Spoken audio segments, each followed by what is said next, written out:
was a big pain filling this bath with water, since I'm not near might have to like manually get the water. It's very hard.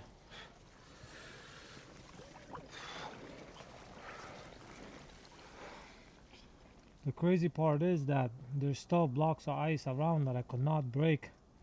I broke until whatever I could and then just filled it with water. But right now I'm pretty much sitting in like a little circle because it was impossible to break those ice with like manually. I'd have to get some de-icer or something in order to do that.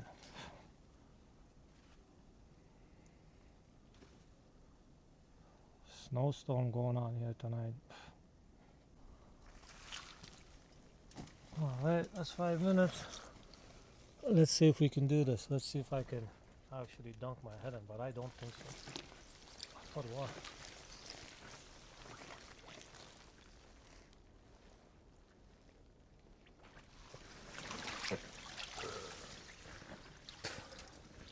Oh, managed to do it. Oh boy. Alrighty. That does it, folks. That does it.